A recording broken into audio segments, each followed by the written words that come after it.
There's a huge mountain that sits above the town of Zermatt in Switzerland called the Matterhorn. It's breathtaking. When most mountains in Europe had been climbed, this one stood unconquered. An international competition was launched for the first to the summit, and when the challenge was finally overcome, 4 of the 7 fell to their deaths trying to get back down. Nowadays, about 150 climbers each year get to the top. Some routes to the summit are still regarded as impossible, completely unclimbable, but there are many different routes to choose from, some much safer than others. When you're writing an essay in modern studies, just like climbing the Matterhorn, you have to pick the right route. I want to tell you about the route I use when teaching essays to my class. This is Think 4.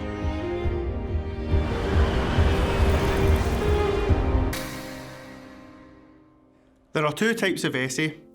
I call the 12-mark essays an extended response because they don't have an introduction or conclusion. They're more like long National 5 answers. 20-mark essays, though, are our Matterhorn, and you're only ready to tackle them when you have enough knowledge and training. Like an ascent up a mountain, planning is key. You can't just start or you'll quickly lose your way. You need to know where you're going, and that means knowing the answer to your 20-mark essay before you start. Your introduction will lay out the factors that you're going to be discussing, like a plan on the page, but it's what you do with those factors in each section of your essay that really counts. With 8 knowledge marks and 6 analysis marks up for grabs, I recommend 4 main sections to my classes, each dealing with a different factor. Take an essay like, to what extent does social and economic inequality exist in the US? You have a range of options with an essay like this, but you can make a strong case for 4 main sections, focusing on income, health, education, and the criminal justice system. Across these 4 factors, you have to do a range of things. You need to make points of knowledge, which answer the question. You need to delve into the detail of that and really hammer home the point that you're making. You need to back that up with some evidence, and you need to analyse how that fits with your overall answer. This gives us a rough structure that I call PIA. Point, explain, example, analyse. For a 12-mark extended response, I would tell you to PIA for each factor, but in a 20-mark essay, it's different. You have to go further to open up the full range of marks on offer.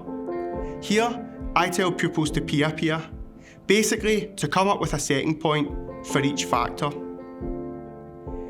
In an essay on inequalities, you can easily do this, for example, by doing one education paragraph on high school dropouts by ethnicity and a second on access to college.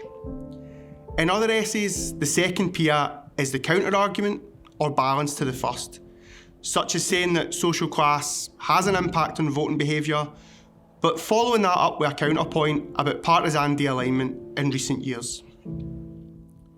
The one drawback with this is how long it takes to write.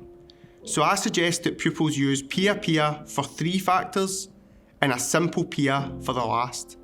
But you can get away with 2 PIAs and 2 simple PIAs if you really find the clock a challenge. So remember, whether it's a trip up the Matterhorn in Switzerland or writing an essay in modern studies, planning is key. Know your route before you set off, as some are difficult and will get you into difficulty, whilst others are more straightforward. Tackling a 20-mark essay isn't the same as conquering the unconquerable, but if you follow these steps and take full marks, you'll feel like you're on top of the world. This was Think 4. Thanks for watching.